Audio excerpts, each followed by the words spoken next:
I actually tweeted out about this particular match a couple of days ago saying, I feel sorry for the people in the audience because things are going to get very loud very quickly. Arenair and Ocelot are loud players, and when they make good plays, they are going to be letting everybody know about it. So here we go then, into game, Alternate on the blue side versus SK Gaming on the red side. Are we going to see any early action? Of course, in our first game of the day, we saw a crazy level 1 fight, which was, there was that Nami in there. Obviously, it didn't quite go their way, but something tells me that SK might end up playing a little bit safer here. And as I say that, look at the minimap, and it looks like they could go for something. Yeah, so it does look like Alternate, the power of the Aqua Prison at low level, in conjunction with the power of a Shadow Dash taunt from Kerp. If you think to the level 1 from Moscow, where Kerp got a 4-man taunt against Fnatic and managed to set them up for 3 kills for 1, it worked in their favor. However, it may end up just being a swap right now, as SK, they've snuck themselves into this lower bush. The fact that they have vision advantage and positional advantage means if Alternate move forward, they're in trouble. But instead, they're actually just going to walk over a ward, and all of that is just basically for deep vision. They grouped up together, got the wards down, and went, we don't really know, and they backed away. Yeah, we'll see if Arenair actually starts down on that red side, which would expect from him, to be honest. Obviously, we are playing on 3.8 here, if you didn't already realize. And you see there a bit of a pink ward battle going on. So, and just to touch back on that there, the jungle changes obviously implemented here for us in week 3. Yeah, so of course, all the standard mobs are going to be spawning later in the game, which means that we're most likely going to be seeing more of these 2v2 setups. We're not going to see the lane swaps because they're less... if you do a 2v2 setup, you're less impacted on the red side by the additional or early level advantage of your opponent. And it's exactly what is happening.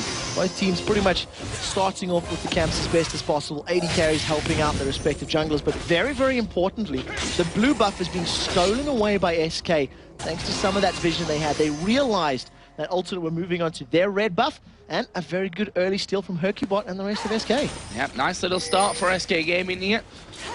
Do we have anything else interesting? Pretty standard stuff in terms of what all these players have picked up early on. We can see that Hercubot is just going to be backing off towards his red buff after stealing that balloon. Arenair is not actually going to know here that his blue buff's gone. No, he's not going to know, but he will be able to get there in time. He's going to reset the little vision icon once he realizes it's missing, and it's going to respawn at a normal time because the entire camp was taken.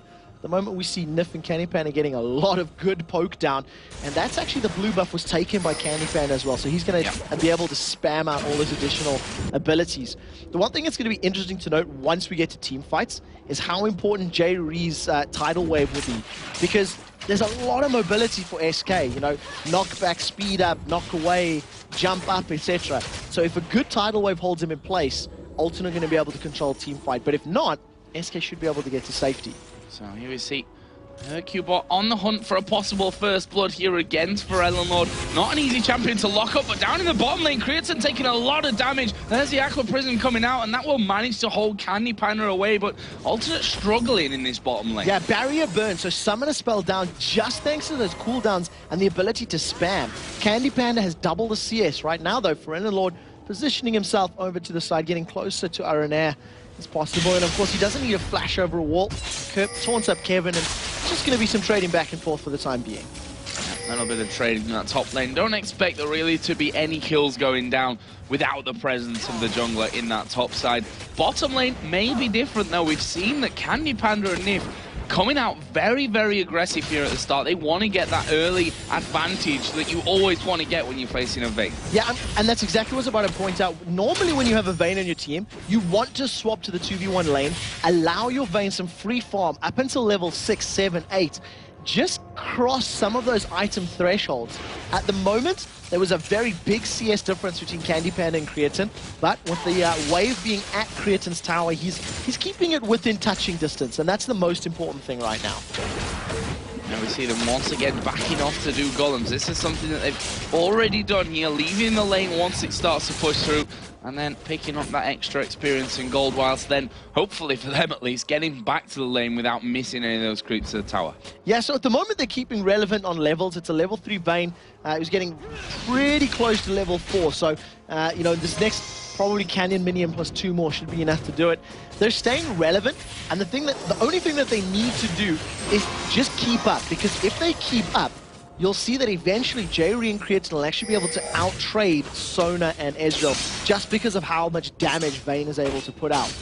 Right now, though, Kerp is pushing this wave up a little bit. Hercubot, level 4, red buff just wore off. So the on-hit slow is not going to be there, and that might be vitally important in holding Kerp in place. Well, he's actually going to get the knock-up here on towards Kerp, but he'll be safe from this one. Kerp literally does nothing about it there. Started with that Doran shield, a lot more beefy than you'd expect at this stage of the game, and he will be safe. No problem there. It was the most anticlimactic engagement I think we've ever seen. It was basically a high-five moment from Hercubot onto Kerp. Aranea sniffing around, not able to make an impact before 5 minutes in this game like he did against Fnatic last weekend.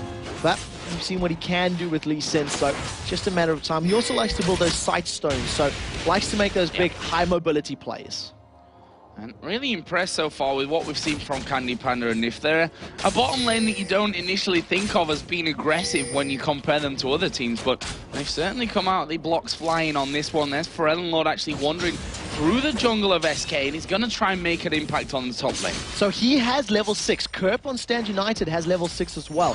There goes the dive. The bot comes in. They're going to slot down Kevin. There they go. Here we go. It's surely going to go down here. This is looking like it will be first blood, and it is Lord that picks it up there in the end. And well, Kevin, to be honest, was very, very slow to react to anything there. Yeah, that was all too easy. Kevin was hoping to repel some of the damage. He was in human form when the glacial path was coming across. He swapped his spider to repel up. Right now, Candy Panda's gone in. Yeah, Shen going to get involved down at the bottom here as well. And Candy Panda, is he going to be able to escape this one? Creatin is actually burning here. One more auto attack from Nif will finish it, but Nif might pay for it with his life here. They decide not to chase as Hercubot was coming down. They spotted him with that ward, and we'll be finishing that with a killer piece. Yeah, so well played there. One of the things that happened that ended up costing Creatin his life, Kerp tried to taunt up Nif, and Nif actually flashed the Shadow Dash taunt. It put him in range of Creatin's Vayne just to get that last little auto attack down. So they trade 1-for-1 at the end of the day, but the kill did go onto the support. That's not 100% ideal in this setup. 2-for-1, and that top lane engagement, it was too easy. Alternate jumped in there. They clicked, and unfortunately, Kevin died. Yeah, not quite able to react to that one here, as Ocelot going to have a big wave pushed up against his turret. He is 6 CS or so behind. That will obviously be all leveled back up by the time this wave has gone down. Lord going to be getting himself the blue buff. So that was stole on the start of the game by Hercubot, so they're going to get that one secure this time around. Yeah, and he's probably going to try keep better tabs on it as this game goes forward. Something that Alternate have done very well in all of the games that they've played this split is react as a team and move as these sort of 2, 3, 4-man units. If it's a solo laner, the jungler will be there to help. Aranea has been so present on the map these games and in all these matches that plays into their favor. Creatin and J-Re right now have swapped to this top lane, and I think it's because Creatin was feeling the pressure of Candy Panda's Ezreal. He wanted to go back to a 2v1 lane and go, well, look, let me get closer to 100, 120 CS, and then once I get a Blade of the Rune King picked up, then I'm willing to fight. Aranea there, just moving himself up towards a red buff. We throw the Q out there, which will have alerted Hercubot to his presence. In the end, that red buff had already been taken away. No smart use from that one. As Candy Panda getting taunted up here underneath the tower, and that's a very dangerous position. And we've said it before, we're not quite so sure why Kerp got Shen in this game. We're not sure why it got let through. As Lord going to go in here. Aranea coming around the side. Shockwave was used. Aranea going dangerously low here, but he will be finished off. There's Hercubot coming in. He may just clean up himself. There's the heal coming around. Sona steals a kill from him. That's one that Hercubot could have probably, or would have been very happy to have. But in the end, it's 2 kills for 1, and that's a good trade. That was a brilliant shockwave from Ocelot. He was under the pressure of 2 members of Alternate, and just before he got locked up in that tomb, he managed to pull both of them together under the tower. That damage plus Ignite, and obviously the assistance of Hercubot, was enough to pick up at least a 2-for-1 trade in that particular situation. So well played there. The pressure is still on as Creatin and J-Re have now built up a very big wave for Kevin to face in this top lane. And we'll see how he deals with this one. Alternate should be getting some free damage onto that tower once again. It's already down to less than half HP, so work has already been put in there early on. But this is going to be the first tower of the game. Now, at this point in time, one of the things that's been very interesting for me is the wards around Dragon. So with this tower going down, we've seen both J-Re and Nif moving in and out of the Dragon Pit. You can see them down again, clearing out wards over and over and over. SK will put another ward down. Ultimate will put another ward down. SK will clear it. Expect, once that tower falls, that Ultimate will begin to collapse around Dragon to try force that objective. Kerp up to 65 CS and 101. He's almost got that Sunfire Cape finished here after just 10 minutes, which obviously makes it a lot harder for SK to have an impact on him in this bottom lane, even in that 2v1. Right now, they're going to set themselves up, though, for a Dragon attempt again. Now, if anybody's going to be able to steal a Dragon, Arena is definitely one of the most likely. Kerp is down on the bottom, looking for Lord in the middle. The Dragon is still being pulled up, though. Lord does have his ultimate up, so he can jump in at any time, but this is going to be a 3 versus 4 at best.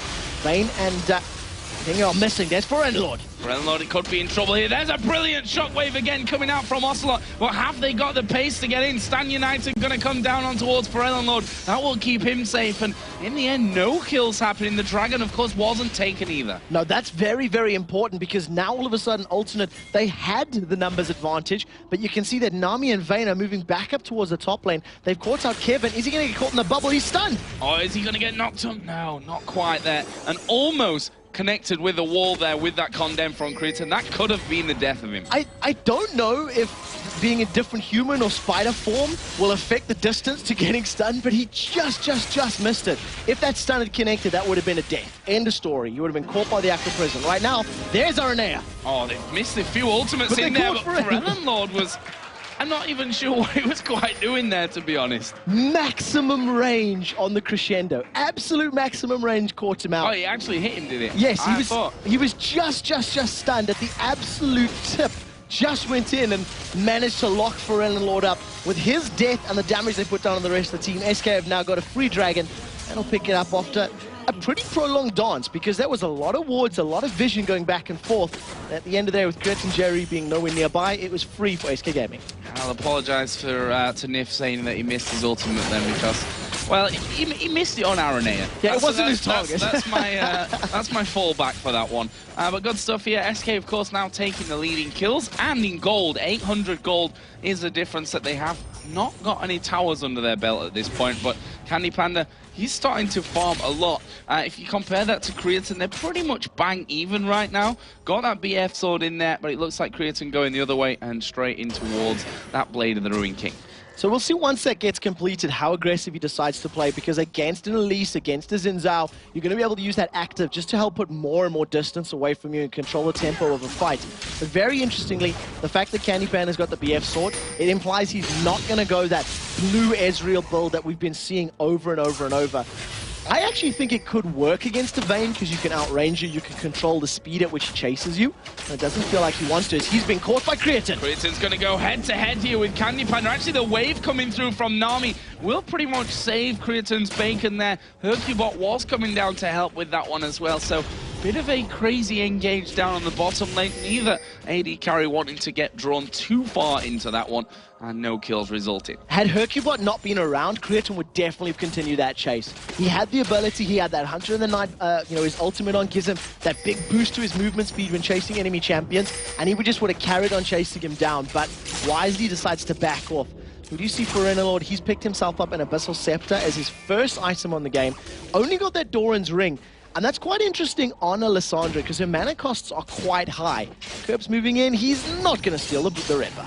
Pretty close, though. I think if it had been there half a second earlier, you might have been able to get that one off with a Vorpal Blade, since Hercubot didn't have his smite available for that one. And right now, Alternate got some deep wards down inside the SK jungle and looking to maybe catch someone. That's an Aranea ward, and the reason I point that out, he's within range of Safeguard. So if anybody walked over the distance of that ward, he would have jumped to it, kicked somebody back, and that would have been the initiation tool. That would have been the let's pick a fight moment. I still remember him kicking somebody back and J-Re landing a hook on a target, flying through the air, thanks to that Dragon's Rage kick. True Shot Barrage gets fired up. That's to help clear the minions in the mid wave. We've got a bit of a slower game on our hands right now. Less ganks and less action, except now. Except now we are going to see Stan United coming down. Nif going to get stunned up here. He's trying to get away from it, but a max range taunt from Kerp coming out there. And they've hardly lost any health in getting that one through. The crescendo was used, the flash was used. That's a great pickup for Alternate. And we actually see more pressure in the middle. Ocelot. And they're going straight in towards Ocelot. He's not escaping this one. Aranea coming in, but for Eleanor's damage was enough there all alone pretty much to finish that one off. And that's going to be a turret here as well for Alternate. Crucially, no hesitation from Pharrell Lord either. The Frozen Tomb came down the instant he was within range, so Ocelot never got the chance to pull them towards him and get all that damage down. They managed to pick up the tower in the bot lane, while Hercubot is going to get the tower in the top lane. So they end up trading 3 for 1 as far as towers are concerned. Yeah, that's not the best trade ever, to be frank. But look at this, the 5-man Alternate now. We're down in the bottom lane, and SK have to reply to this one, otherwise they're going to lose this in a turret. I can't see them getting there quick enough for this one, and that is a very fast move from Alternate. Right now, SK Gaming need to make a play. They've been reacting to Alternate, and they've been picking up kills here and there. They've picked up a tower thanks to reacting to the pressure on the bottom lane. But unless they're the ones landing a crescendo, landing a good shockwave, they're not going to pull ahead in this matchup. Nif, it's a very good ward down, reveals Pharrell Lord's position, but his crescendo nor his flash is available. And Nif is actually, he is a flash crescendo kind of support. So always got to be aware of that once we get later into this game. Right now, SK looking to reply with this. They've got a 4-man squad of their own pushing down towards that bottom tower. And in the end, it's actually a 5-man, I can't count. But yeah, pretty much every player now in this bottom lane, which suggests that there might be something about to kick off there. Not quite sure what gives you that idea, Joe Miller, but with the minion waves here, maybe that's the signal to go. They haven't got it stacked up. The taunt does get missed. Here comes the tidal wave, and here comes Pharrell Lord. There's a shockwave on towards Aranea. He's falling dangerously low from this one. Kerp not super healthy either, as Pharrell Lord actually goes straight into the middle of them, pops the ultimate on himself. But is he going to die from this? He's burning with the ignite. Kerp is going to fall as well, and SK managed to pick up a 2 for 0. Simply put, Alternate were 2 split there. SK backed off. They peeled exactly like they needed to. They made a half moon so that none of the AoE abilities could truly hit all of them. And once that Frozen Tomb was down, they re-engaged. They recommitted. Kevin did so well with his rappel. He flew up into the air. He waited until he knew where Pharrell Lord was going and then pounced right on top of him with that spider form. Tower number 2 picked up for SK. This is going to be tower number 3. And if anything's available in the jungle or the dragon in 30 seconds, they're going to have prime position for it. Yeah, very strange part of the game now. There was like all 10 players down there with 17 minutes in, 10 players down in the bottom lane. Alternate go in, but kind of half-heartedly. Pharrell Lord himself, dove straight in the middle of the pack, put the ultimate on himself to, basically the mini Zonyas that Frozen Tomb gives you.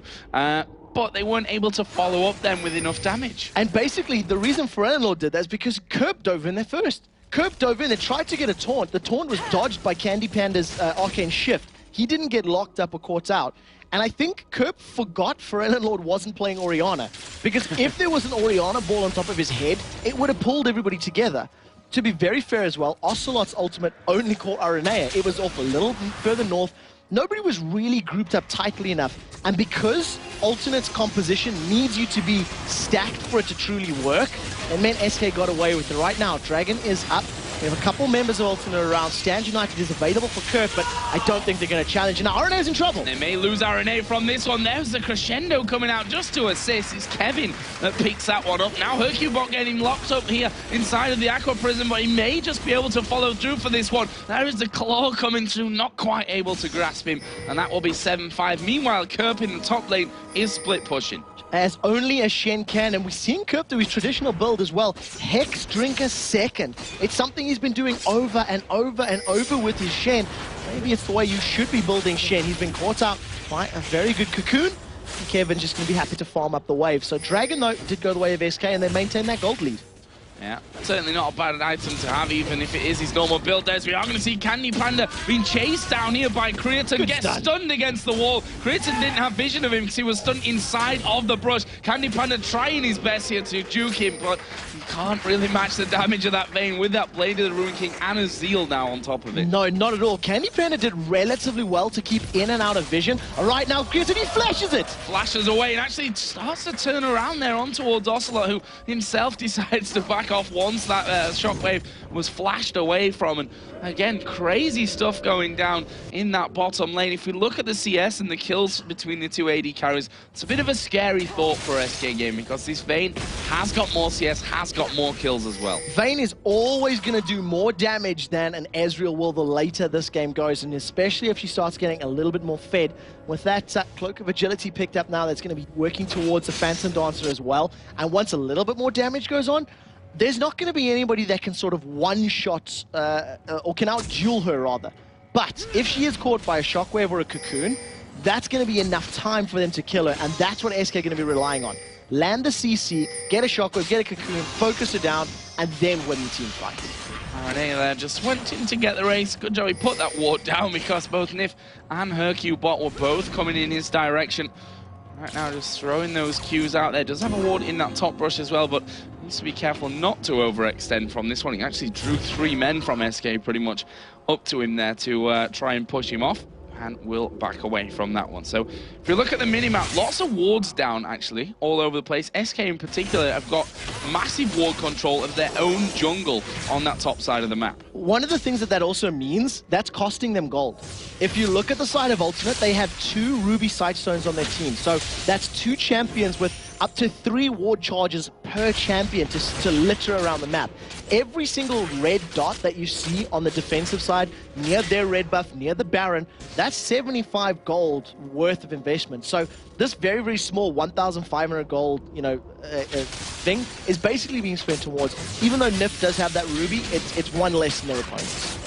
One less than them. We can see the amount of gold earned by each player there, and actually Nif doing well if you compare the 2 supports, 5.5 to 4.2. Then again, he's got 3-1-3 right now. Well, that's another good thing as well. If that 3-1-3 had been on Candy Panda's Ezreal, when the duel had occurred with Creaton, having that additional 1,000 gold worth of damage statistics, because he got Creaton pretty low. If he had an extra 1,000 gold, maybe another pickaxe, maybe a completed Phantom Dancer or similar, maybe he could have been the one to win the fight. Well, right now, RNA is waiting to go through, actually lands the Q, and that's a signal for Nif to just back the hell away from that one. Doesn't want to get jumped on by RNA and then kicked out to the rest of the team. Shen doing a normal Shen thing, which is pushing down this bottom lane here. Kerp now up to 140 CS currently. Candy Panda actually being the one that's drawn away from the rest of the team to stop that. Yeah, even though Lee Sin was able to land that Sonic Wave, the Lee syndrome of immediately following it in. You get that itchy trigger finger. Let me go, let me go. But wisely, it was a little too deep. Nif was immediately running back to his second tower. So again, this is just a matter of vision, and right now SK's vision is much superior. They're going to be able to make much more informed decisions about where their opponents are. And basically, because they have to respond to the split-pushing Shen, they need that vision. They need to be able to run through their jungle and not run into a Lissandra, Vayne, Nami combination. Well, right now pushing in for Unload, actually going to dive straight in on top of him. Aranea is there as well. The damage coming through as a tidal wave will rock SK, and now they're in all kinds of trouble. The bubble will land on towards Hercubot. Who's going to be the target after that one? They don't quite have the damage here, but now Creaton joining in. There's a kill for Aranea. That's 2 men down for SK. They've lost for Eleanor, but Creaton now getting right on top of Nif. He's not going to escape this one. He's shut down, and now Candy Panda the one that's going to be turned on. Jerry needs to land one more bubble. Well, he did just before that, obviously. Now on cooldown, yeah, being chased down there is Kevin, but he's got a good old repel to get away from Kerp. 3-for-1 exchange. The fight started out with both teams not having their AD carries. Candy Panda was near the bottom lane. Creaton was near the top lane. Because of the amount of burst that Ferenlinord has, plus that sort of safety net of his ultimate, that was able to buy the rest of his team enough time to get in there. Tidal Wave hit 4. Kerp stands united, kept him alive even longer. And then basically once Creaton and Candy Panda were in there, SK were already losing the fight. And you're never going to outrun a Vayne. She will chase you down. And that's basically exactly what happened. At this moment in time, that's all Ultimate needs to do. They need to wait for SK to just go a little bit past their safety. They have no outer towers and no inner towers on the top and bottom lane. And Alternate can just go, well, we'll react because we can chase you way more effectively than you can chase us. Oh, Forellenlord may just catch Nif out here. He's got a little bit too far away. He's going to lock him up. There's another max range taunt from Kerp. And Forellenlord picks up another kill, and they're not done just yet. They're still going to go chasing through here. Kerp was maybe thinking about going straight over the top of the wall. He puts a ward over to spot the team. And because of the kill they just got, they're immediately going to fall back, take Dragon. They have defensive wards in the jungle. Forellenlord will push this wave out, and this will put Alternate on the board as far as Dragons are concerned. I think this is their first, and I believe SK have had 2, if memory serves correctly. So that's going to at least start to close this gold deficit. And all of a sudden, they have the lead. They have a 500 gold advantage over their opponents, thanks to 2 team fights and 1 additional Dragon right now. And we see Kevin actually... very ballsy play, stealing away the blue buff there as that Dragon was taken down on the bottom. Alternate out with the Oracle for Jerry. Going to be clearing out around that Baron area as well. So Alternate may not be too far away from at least starting that off to draw SK out. It's a very important thing to point out, because if you look at Forellenlord's build, he still doesn't have any form of mana regen outside of that Doran's ring.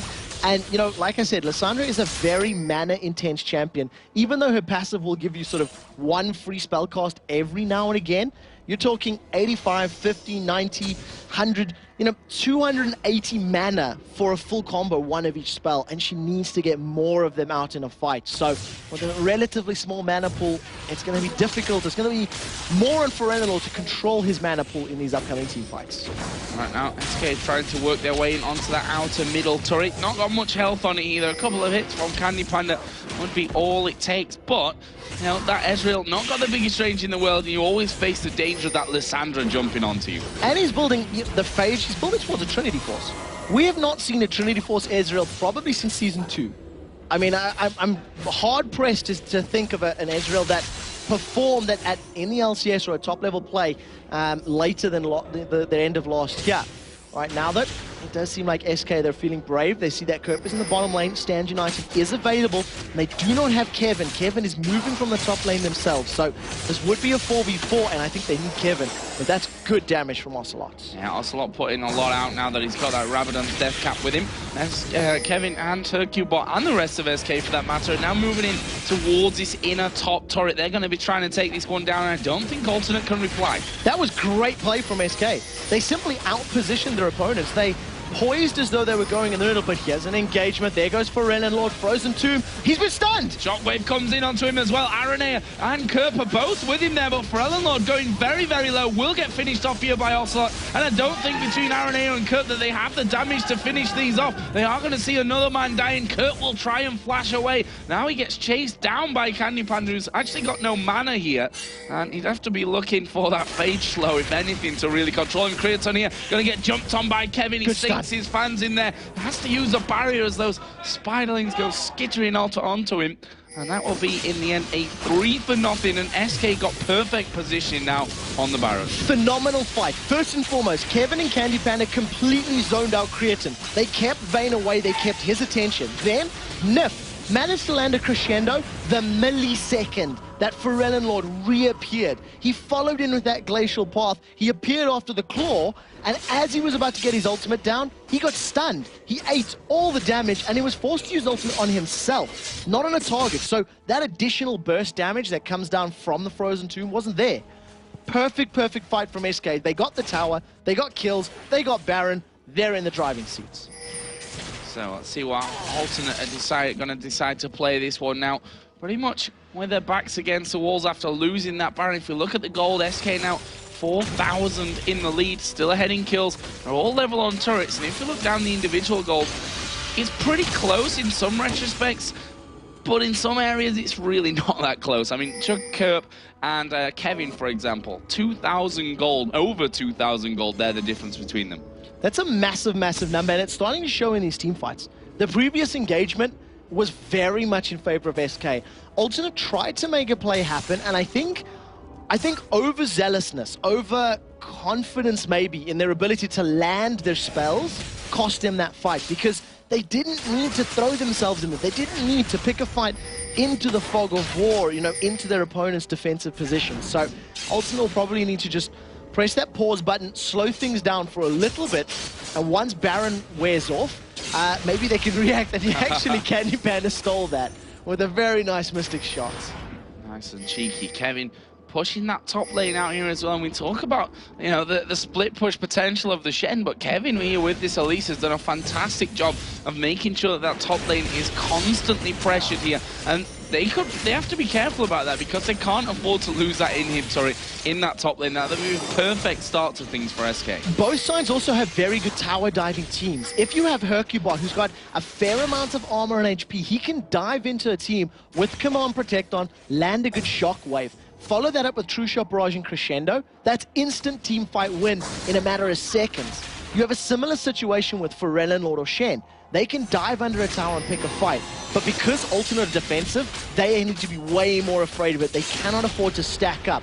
Take a look at the bottom lane tower. On the inhibitor, Kevin has got a minion wave there, along with those little spider links of his, while the rest of Ultimate try to fend off this mid lane. Yeah, having to come across to deal with this one here. Kevin, in the meantime, is racking up those creeps. 250 right now, compared to 189 of Shen. And we see where that 2,000 or 3,000 gold difference is starting to approach, where that's come from. Also, the 4-1-1 also helps out a lot as well. And it looks like he's going to be stealing away another blue. Well, that's 2 blue buffs in a row, and again, I cannot stress enough how important that is against the Pharrell Lord. Against the Lissandra. Because Lissandra really does need a lot of that cooldown reduction, a lot of that mana. There's no additional CDR in Pharrell Lord's kit at the moment. He's got 3% which he's got from his mastery, so you know, it definitely plays into their favor to keep control of that buff. SK going to pick up a tower for completely free, and then probably turn their eyes to the bottom lane. There's a big minion wave there, and maybe start applying pressure. Yep, Dragon is also available here. That's a very realistic target for SK. Every little bit of gold is going to be healthy. As Candy Panda seems like he might have to solo this one. The rest of his team like, you got that, don't worry about that. You can take down that Dragon, and they will be backing off. And I can only speculate, but I'm guessing that they've got a lot of gold here now, SK. That's a lot of wave that they've pushed off. Managed to take down the Dragon as well, so they're going to be all headed home here to buy. Yeah, the slower pace of the game is because of the fact that their pants are all being held down by the amount of coins in their pockets. So now that they're going to go spend this money, we'll most likely see tier 2 boots being picked up by Candy Panda, maybe even Nif at some point. At the 32-minute mark, to see them both with only tier 1s is quite interesting. But that is, of course, because Nif is going to start putting some points into that Song of Celerity. He get additional movement speed that way. I really like the pickup of the Locket of the Iron Solari because the burst damage that's going to come from, you know, the kick from Lee Sin, from his executability, from Pharrell Lord, it's a good protection for your entire team. So, very smart pickup there. Whereas J-Ree, he decides to go challenge. He wants to spam bubble, bubble, bubble as much as possible. Yeah, see if we can catch someone and pop them. So, right now, Alternate taking as much as they can from their own jungle before the imminent SK push comes back down onto them. They don't want to be losing any more than they should really be giving away. Right now, SK themselves are making sure that this top side of the Alternate jungle is going to be warded up as well. Baron not going to be too far away. Dare I say it, this is the first time this split, with the exception of Gambit, that Alternate had been playing from behind. This is another position that Alternate are not going to be as familiar with on the stage under the lights, because Alternate have been the driving force. They've been setting the tempo, making the plays, and all of a sudden they realize they're behind. I think they'll know that they've got a goal deficit. They'll know that obviously the Baron has worn off, but now they've got to figure out how do we reclaim control of this game, and it's probably going to be one of the playmakers. It's going to be Aranea catching somebody or Pharrell Lord catching somebody that will set off the trigger of events. You see right now, Kerp just going to be matched by Kevin in that bottom lane.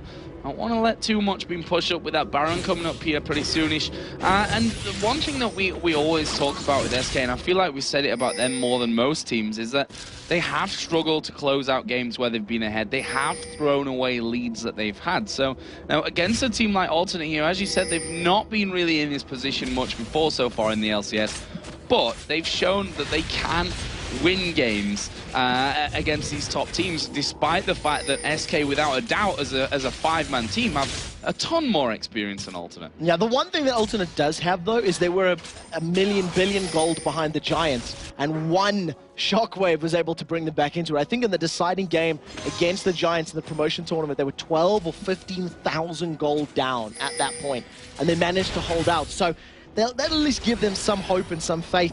I think for SK, they really need to figure out where their engagement comes from, because until one of them actually has the bravery, Kevin or Hercubot, to dive in there with that ball on top of their head to deliver it into their enemies, there's little else that SK can actually do. Their sieging potential is relatively null. There's good wave clear from Alternate, and they don't really have that, we'll just sit at your tower and bore you to make a mistake kind of composition. Well, speaking of that, we do see Shen pushing, as we always see, in this bottom lane. And slowly but surely he's pushed further and further and further up that lane. So SK finally sending someone back there, Hercubot in this case, to make sure that that is going to be stopped. Gives us a perfect bit of time to look through the items here as that Baron's going to be started. Really just want to look at the AD carries because that's the interesting one right now. Last Whisper, Phantom Dancer, Blade of the Ruined King done. On the other side, actually, Aranea, wow, almost going in there. Took a lot of damage, and it looks like the fight's actually going to go in for this one. That failed flash does come in there. We see great crescendo coming down. Why is Forellenlord not being involved in this one as they get bounced around? There is Forellenlord finally getting in on top of it. Doesn't use his ultimate in this fight whatsoever. An Alternate have already lost 3 men. Hercubot going to come over the wall. Ocelot now on the killing spree, and that is a 4 for nothing for SK. The question is, do they want the inhibitor or the Baron? They actually can get both. Pick up the mid inhibitor, roll back. Simply put, Alternate were out of position. Aranea tried to make a play happen, took so much damage from the Orianna command attack and command dissonance. His HP got dropped. He was no longer relevant. J-Re tried to flash to safety. He face planted to hit the wall, and then unfortunately found his death. And a very, very good play for SK. They stayed grouped.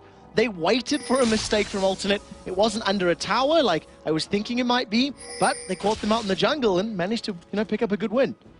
Right now, that Baron spawning in. We have pretty much a freebie here for SK. Forellenlord might try and be cheeky here from the side, but he's got to be quick to get in there. The Baron's going to go down before Forellenlord can get anywhere near it. Yeah, he had his flash, he had his ultimate, he had everything available, but simply put, there was just too much damage coming down. Elise is pretty good at taking down Baron with all those little spiderlings in spider form, plus the skittering frenzy. Does a lot of extra damage that you sort of forget about. And right now, it's the second Baron in the game for SK Gaming, a massive creep wave here for Ocelot. That'll give him a good chunk of change to clean up. And basically, SK Gaming will shop, pick up the items they need, and then re-engage. Now they'll siege. Now I think they're going to feel powerful enough to be in a position where they can sit under Alternate's tower and say, right, now we'll bring the fight to your front door.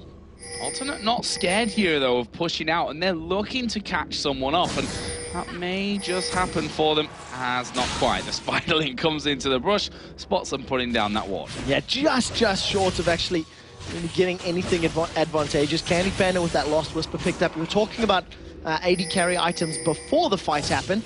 Trinity Force collected, Lost Whisper collected. So with his passive and the Trinity Force, it'll give him, respectable attack speed right now. But one of the things that we definitely want to keep a close eye on is whether or not in the dueling situation, he actually can use that range and the additional movement speed of his Zeal to try stay away from Creatine, because Creatine went very aggressive in that previous fight. Candy Panda just did something completely weird there. We saw him taking the red buff, and he left one of the lizards up, actually. You saw him, kind of go, did I kill it? Did I actually kill it? And he didn't, so that's not actually going to be respawning for him here. A bit of strangeness going on, but we're talking about a red buff here for almost 40 minutes into the game, so probably not going to be the biggest thing in the world, but you never quite know what's going to turn things. Yeah, it's going to completely delay the spawning of the next one, so at the very least it's going to be a pain in the butt. Right now, though, with the super minions in the middle wave, we'll most likely see SK Gaming. They should move to the top or the bottom wave. There's a very big minion wave pushing in their favor against Alternate. So they're going to allow the minions to do the pressure for them, group up maybe towards this top lane, and basically just pick another tower to focus down. I'm not a big fan of using the same wave of super minions to apply your pressure, basically because they can do the work for you. You allow them to control the map. And I think SK are realizing that as well. With Kerp in the bottom lane, he does have Stand United. It's just a matter of time before they start bashing away on this turret. Look at that shield as well. Very tanky Hercubot, taking 0 damage pretty much from that tower. We are going to see them now wedging themselves in there to try and take the tower down. Already got it to below half HP. So we'll see how quickly that goes down. Lord takes a massive chunk of damage. True Shot Barrage, he does manage to sidestep it, but he's forced to recall. That's going to be the second inhibitor of the game. SK picked that up through poke. They put all that damage down, just landing a couple of skill shots, and it was picked up for free. Kerp is now way out of position, so he either needs to recall and get to the fight late, or SK are just going to pick up another tower for free. He's actually going to recall now. So SK start to take the jungle, and I was saying about the red buff, and Candy Panda gets himself alternates anyway, so he's going to refresh that one for later on. What other items have we seen being picked up here? Void Staff now with that Seraph's Embrace, Rabadon's Death Cap, Morellonomicon, and a second needlessly large rod in there as well for Ocelot. And we just saw there the damage that came out onto Morellon. What damage, what amount of damage he can do. I'm not as impressed by that yet because it's only 854 ability power. It's not quite over 900,000. So we'll get to that point soon enough. But the one thing that's definitely showing from all of SK's practices is look at their vision control again. Keep very close eye on just how many dots are scattered across the map. They want to know every single move that Alternate make. The minions are streaming, conga lining onto this bottom lane, and look at the damage in Kerp. That's their tankiest member who's lost 40% of his HP from 2 combos. And look at Lord. At the moment, this is Ocelot's game saying you will not pass. Yeah, Ocelot does a fantastic job as we are going to see the tidal wave coming out here as Kevin going to use his Zhonya's Hercubot going very, very low. There's a fantastic crescendo coming around the side here as well. And are they going to be able to finish off? It looks that way. Kirby's going to fall. Morellon and Aranea making a quick, desperate attempt to get over on towards a Fountain and get that heal, but they're going to lose a Nexus turret. The second one will fall here with Candy Panda. In fact, 5 men from SK there hammering away on it. Morellon and Aranea are pretty much the only 2 here to stop it. But SK are going to take it down, and they beat